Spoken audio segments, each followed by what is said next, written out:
like Nutrition 101. We're going to scratch the surface on a lot of stuff. We're going to get into detail on a few things, especially with pizza, Diet Coke, and veggies. Okay, Olympics. Anybody watching it? Good, good. I happen to put a picture of pole vaulter who also. I put that picture up for a couple reasons. One, if you watched it, then you know that the conditions weren't that great. If you got some good commentaries. Holding that pole in the air and running down the runway, the slightest little breeze can tip that thing like a big sail. And you've got to be so accurate. It's precision running down there to be able to plant the pole and take off right at the end of the runway. And then all your mechanics have to come together so you can throw the crossbar. It takes training. It takes practice.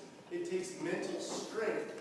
It takes an awareness of what's happening to you in the moment. 97%. Big number or little number? Big number. It's a very big number. Of losing weight with typical dieting contributes to 30% of muscle and bone loss. That's a dangerous thing. Your muscles and your bones are this substance. That's the foundation of your metabolism. So if you're losing muscle and bone, your metabolism is going up or down?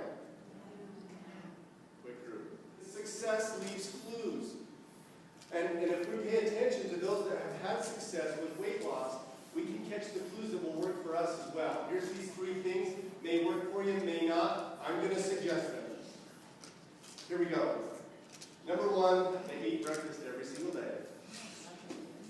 Number 2, they did 30-minute home workouts at least 3 days per week. They did say home workouts. This is just what they had in common. Number 3, they weighed themselves every day. Like the athlete, we need awareness. Here's what I want you to try when you hop on the scale. Whether you're afraid of it, whether you're going to take the suggestion at heart and do what the successful people have done and hop on every day, or not, regardless of when you decide to hop on the scale, what I'm going to encourage you to do is ask these 4 questions every time you weigh. Hop on, say, what did I eat the day before? What did I drink the day before? What did I do the day before? And what was I thinking? What was my mindset the day before? If you get really honest and you ask yourself those questions and are brave enough and dedicated enough to write them down, write down the answers, you're going to start to make a mental connection, just like the Olympic athlete.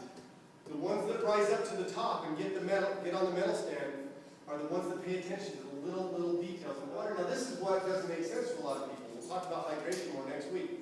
If you don't drink enough and you're a little bit dehydrated, the body tends to hold more water in. Did you know that? Food is a form of energy. Food is a fuel. Food is a nutrient.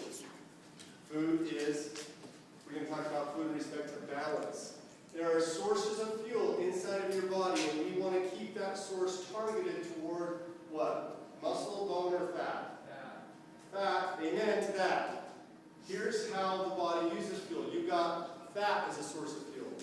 You've got muscle and bone as a source of fuel. You've got what's called glycogen as a source of fuel. It comes from the foods that you eat, it's stored in the muscle, fat, and the bone, and the liver. And then you got your blood sugars. You got the fuel that's floating around in the blood.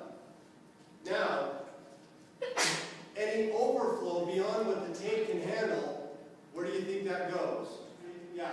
Any overflow is going to go into the fat factory. The cream in the crop, the junk foods that we eat will be scraped kind of off the top of the blood sugars, go into the fat factories. Homeostasis is another word for balance.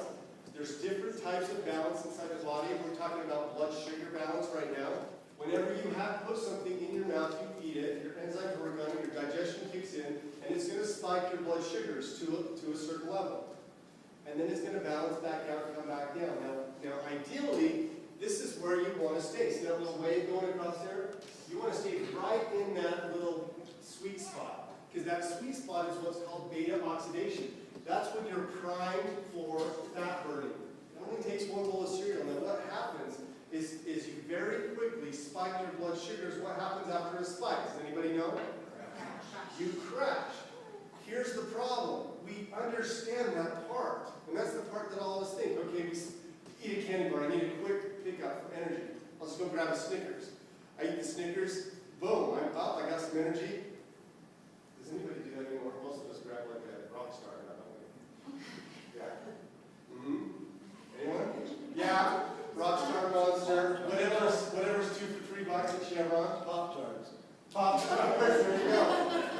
Okay, now watch this. Watch this.